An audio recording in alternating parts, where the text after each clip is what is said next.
asalaamaaleykum mbokk internet yu ñuy seetaan ci seen chaîne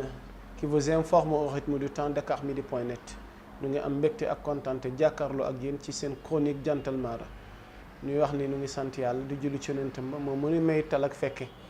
ñuy mën a ànd ak yéen ci xew-xewu jamono di def ay taxaw seetlu ci loo xamante ni buñ ci bokkee ànd seetlu ko rek indi ci ay xalaat rek defe naa ni war na mën a am saafara goo xam ne dina ci juddu. tey nag nu bëgg leen indil phénomène boo xam ne wax dëgg fa yàlla depuis jamono yële passé ñu ngi koy waxtaane ndax it indi woon na coow lu mag ci réew mi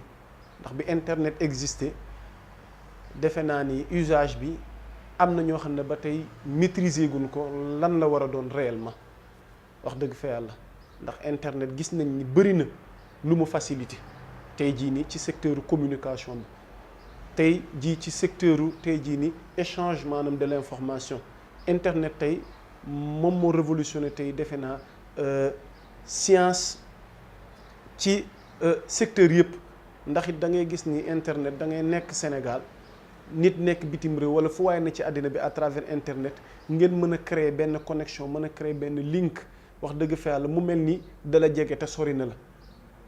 kon gis nañ ni avec internet beaucoup de choses sont devenues possibles wax dëgg fa yàlla mu di progrès boo xamante ni ñëpp rafetlu nañ ko ndax it nekkete doomu aadama mën na àgg ci dimension goo xam ne dina mën a indi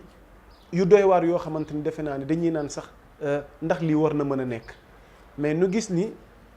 réew yi mel ni Sénégal nekk Afrique sowu jant ci sous-région bi fii Afrique de l'Ouest bokk nañ ci réew yi nga xamante ne bokk nañ ci ñu gën a wax dëgg fa yàlla di utiliser maanaam internet boobu noonu mais dafa fekk ni tamit sunu réew yi utilisation maanaam internet boobu noonu nag dafa commencé indi coow li mooy lan di ñuy gis ni ci jamono yii nii ndax xaw naa yàgg am waaye xëy na fësul woon ni mais actuellement nii li ñuy tuddee les insultes maanaam sur les réseaux sociaux les insultes sur les réseaux sociaux donc mooy point bi nga xamante ni tey moom lañ bëgg def taxaw seetlu donc ces insultes sur les réseaux sociaux duñu def dañu doon léegi loo xamante ni wax dëgg fa yàlla mel na ni léegi internet lu waay neex wax lu waay neex def lu waay neex wax lu waay neex def yow tu t'en fous li ngay wax maanaam ndax mën na lore war a mën na bañ a lore te nu gis maanaam ci bitim réew ak fu ne ci àddina li internet jur ci ay dérive ci stabilité maanaam dëkk ndax dañuy dem ba pays bi fi mu ne ni dafay doon instable coow judd yu bëri judd te loolu defe naa ne jiguñu donc mu mel ni tey dana bëgg def taxaw seetlu ci dérive yooyu nga xamante ni dafay faral di am ci internet à travers maanaam les réseaux sociaux muy des insultes parce que tey jot nañ comme information ndax yàggul dara Serigne Mame Cheikh Mbacke mi ngeen di gis ci image yooyu noonu Serigne Mame Cheikh Mbacke moom mi jiite association islamique pour servir maanaam le soufisme fii ci Sénégal Serigne Mame Cheikh Mbacke ci benn sortiem defe naa ni il a rappelé que ni jël nañ ay vidéo ak ay son ci ay saagakat yoo xam ne identifié nañ la remettre comme ministre de l'intérieur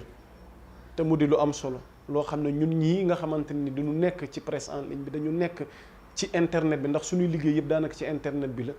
ñun war noo des gannaaw ci combat boobu nga xam ne tey jii nii moom Serigne Mame Cheikh Mbacke daf ko bëgg mener à travers maanaam association waaye du moom dong ndax defe naa ne am na beneen association boo xam ne Ahmadou Moustapha Guèye daf koy jiite mu di les victimes maanaam du net et des réseaux sociaux ñoom ñëpp daanaka même combat bi lenn la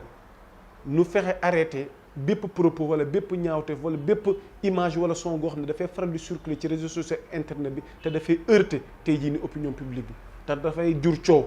mais ñu gën ko seetlu tamit ci côté maanaam foyer religieux yi ndax gis nañ ni saagakat yi wala ñi nga xamante ni dañuy faral dox ci internet bi dañuy faral di cibler tey religion bi ndax yàggul dara ci veille màggal gi Touba porté na plainte à travers commission communication ak culture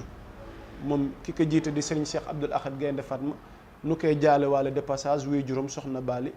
moom Serigne Cheikh Awa Balla ak sunu maam soxna May mu Seexul Xadim yal na yàlla yokk leeram taas ñi barke ak mboolem ñu jiitu plainte boobu noonu taxoon na tey ki ngeen di gis ci image yooyu noonu mu di Babacar Diagne mi jiite CNRA bi conseil national de la régulation audiovisuelle defoon une conférence de presse ngir indi ay leeral ci cadre régulation boobu noonu mais balaa maa dugg ci loolu noonu damay am lu may fàttali tuuti ci ñi nga xamante ni xëy na dafa mel ni bàyyi nu xel constitution Sénégal ndax au Sénégal nous avons une constitution mi nga xamante ni dafa am ay articles am ay mise en garde yoo xam ne daf nu ko def ñun citoyens te dañ ci war a bàyyi xel. La République du Sénégal garantit à tous les citoyens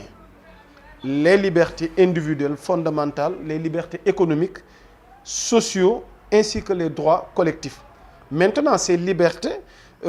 sont notamment les libertés civiles, politiques. Il y a la liberté d'opinion, il y a la liberté d'expression, il y a la liberté de presse, la liberté d'association, liberté de réunion, liberté de déplacement, liberté de manifestation. Ci constitution bi article 8 fa laa nekk ni di fàttali liberté. Liberté culturelle, liberté religieuse, liberté cultuelle yooyu yëpp ma nga ca. Maintenant à l'article 9 précisément toute atteinte aux libertés et à toute entrave à l'exercice d'une liberté sont punies par la loi. Mais li gën a am solo bi liberté yooyu exister à l'article 10 la Constitution précise chacun a le droit d'exprimer et de diffuser ses opinions par la parole, par la plume, l'image, la marche pacifique pourvu que ndax fii mooy coow li pourvu que l'exercice de ces droits ne porte atteinte ni à l'honneur ni à la considération d'autrui ni à l'ordre public. Nee nañ ces libertés pourvu que l'exercice de ces droits ne porte atteinte ni à l'honneur ni à la considération d'autrui ni à l'ordre public. Defe naa ni lii dafa leer liberté yi yëpp ma lim fii bëri na waaye damay tënk rek may nañ ko citoyen bu ne mais ci kaw liberté yi bañ a àgg foo xam ne wax dëgg fa dafay jur musiba te defe nañ ne dérive yi ñuy gis ci internet bi ñàkk respecté xëy na article bi la mu wax ak ñàkk bàyyi xel article bi néew nu nga wax li la neex tàmbale ko ci man mii ndax ñun ñii xëy na yàlla def noo nattoo dañuy faral di wax di jàllale ay message di bind di jàllale ay xalaat à travers internet bi mais est-ce que dañoo ne def leen ko lu leen neexee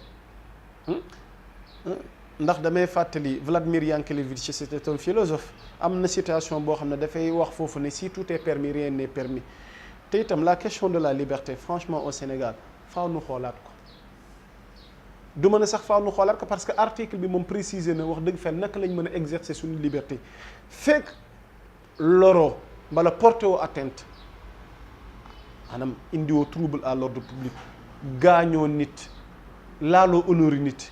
mais ne la nga wax sa xalaat ndax léeg-léeg di nga indi xalaat goo xam ne dafay jëriñ askan image yoo xam ne dafay circuler ku ko gis tey di nga ci jàngee son yoo xam ne tey ku ko déglu tey jii nii wax dëgg fa yàlla di nga ci mën a xam ndax dundu société dundu dëkk dundu nation yoo yéene daf koy dundal l'image le son la plume yooyu yëpp dafa participer ci li nga xamante ne te dafay jëmale askan kanam am na ñoo xam ne dañuy xëy di bind seeni xalaat am na ñoo xam ne dañuy xëy di wax seen xalaat am na ñoo xam ne dañuy jàllale seeni xalaat à travers des images et des sons mais bu fekkee am na ñoo xam ne à côté ñoom li leen tax a jóg moom mooy yee fitna indi ay dérive di saaga kilifa diine ci internet bi di saaga gor yi ci dëkk bi di saaga personnalité yi di wax naka su dul noonu di ko jëmle ci qui que ce soit defe naa ne loolu war na taxaw seetlu donc encore une fois lii association islamique pour servir le soufisme boobu noonu au Sénégal mu di Serigne Mame Cheikh Mbacké woote dafa war citoyen bu nekk ñun ñii wax ak ñun ñii nga xamante nii wax dëgg fa dañu nekk ci média bi nekk ci presse bi sunu Sénégal chronique Jantal Mara lii ko tax a jóg encore une fois moo wax leen ko nu ànd doon benn ci li nga xamante ni dafay defar dëkk bi ndax yu mel nii ngeen di gis ci image yi dérive yi nii bu nu ko seetaanee fan lañ jëm bul wax ni rek man saagaw nu sama sëriñ man je m'en fous bul wax ni rek laaluñu sama kilifa man je m'en fous benn lanu ndax nation bi dafa war a nekk benn ruux dafa war a nekk benn jëmm war a nekk benn bopp waaye bu nu seetaanee ñi nga xamante ni fi mu ne ni ñoom defe nañ ni li droit de l'homme di prôné ci liberté d'expression liberté d'opinion lu la neex def ndax gis nañ barki Dembo Ndiaye la xewoon ci mbirum Charlie Hebdo yéen a ngi koy gis nañ ci image bi Charlie Hebdo li ci xewoon gis ngeen la mu jur te dara indi ko lu dul benn satire mais jëmale ko ci kan ci yonente yàlla Muhammad sallallahu alayhi wasallam ñuy gàttandu weeru gàmm di jëm ci gudde muy mawlidu nabi ki gën ci li yàlla bind moom yonent bi sallallahu alayhi wasallam ngay osé di bind mbaa di wax mbaa di jëmale ci moom ay ñàkk teggin wax dëgg fa yàlla ne woon naa loo bon fexeel ba yemale mbon boobu ci sa bopp waaye pénc mi maanaam place publique bi yow dong newoo fa te bu la àddina jëyee tamit ngay wax lu la neex wala di doxale ni la neex yi tamit conséquences yi wax dëgg fa yàlla nar nañ doy waar ndax gis nañ fi mu ne nii am na koo xam ne mi ngi kaso depuis 11 mois muy Assane Diouf lan moo ko yóbbee loolu débat bii nii wax ni maanaam les insultes sur les réseaux sociaux moom moo ko yóbbee loolu noonu donc encore une fois insultes sur les réseaux sociaux war na doon loo xamante ni il faut nu fàttali nit ñi li nu yoon may ak li nu yoon mayul moom laa tudd léegi ndax tudd naa constitution bi li ko tàmbali article 8 ba article 10 ma fàttaliwaat ko nee nañ chacun a le droit d'exprimer et de diffuser ses opinions par la parole, par la plume, l'image, la marche pacifique, pourvu que l'exercice de ces droits ne porte atteinte ni à l'honneur, ni à la considération d'autrui, ni à l'ordre public. Encore une fois, ku tënk sa bopp ci lii coow du am fitna du am te yàlla sunu borom rëbb na kuy yee fitna te fitna lu mat a moytu la wax dëgg fa yàlla gënalu ci kenn ndax ay du yem ci bopp borom wax dëgg fa yàlla bu nu fi toogoon di ci waxtaan fii la nii fanaan ndax bés bu ne nga gis image wala nga gis xalaat wala nga gis mbind moo xamante ne boo ko liiree da ngay bëgg suur ci sa dund muy man muy keneen a koy dund da ngay dugg ci forum yi dugg ci réseaux sociaux yi ngay gis ay kilifa ñu leen di saaga léeg-léeg ngay gis ay kilifa ñuy saaga wala ngay gis ay kilifa ñuy wax naka su dul noonu. ku mënta wax lu baax noppi ku mënta xalaat lu baax teel sa xalaat ku mënta bind lu baax teel sa mbind waaye du loolu la neex bind du loolu la neex wax. encore une fois gis nañ ni wax dëgg fa lii dafa interpeller ñëpp dafa interpeller bépp citoyen wax dëgg fa boo amee xalaat boo xam ne boo ko waxee dafa nar a jur coow téye ko boo amee mbind moo xam ne boo ko xalaat dafa nar a coow téye ko lépp lu ñuy bind mbaa lépp lu ñuy wax mu tënku ci la nga xam ne dafay jëriñ askan wi dafay jëmale askan wi kanam defe naa ni foofu leen toll kilifa dëkk bi président de la république bi wax na ko Touba. mayetun kenn léegi ngay wax la neex école yi nen fay jàngalewaat li constitution bi wax delloo si waat civisme waxoon naa ko fi delloo si waat citoyenneté delloo si waat naka la citoyen war a dundee ci biir nation naka la citoyen war a dundee ci biir askanam yooyu bu nu ko defee defe naa ni muy man muy keneen dinañ góorgóorlu tuuti moytu yenn yi nga xamante ni dafay jur leneen wax dëgg fa yàlla war nañ xëy di yéenante jàmm ku ci nekk di wax ci sa morom jàmm ku ci nekk di yéene sa morom jàmm ndax yàggatul dara ñu ngi jëm ci élection yi enjeu yi tàmbale naa doy waar bés bu na nga dégg ci réseaux sociaux ak internet bi ay information ay coow ay wax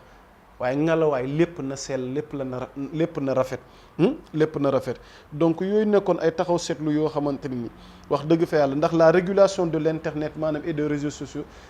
elle est indispensable franchement elle est indispensable. C'est à nous citoyens de nous unir contre ces dérives, de nous unir contre ces insultes à travers les réseaux sociaux. Parce que notre pays mérite donc une autre image que celle que nous voyons aujourd'hui. wax dëgg fa yàlla nañu ànd doon benn tarafetal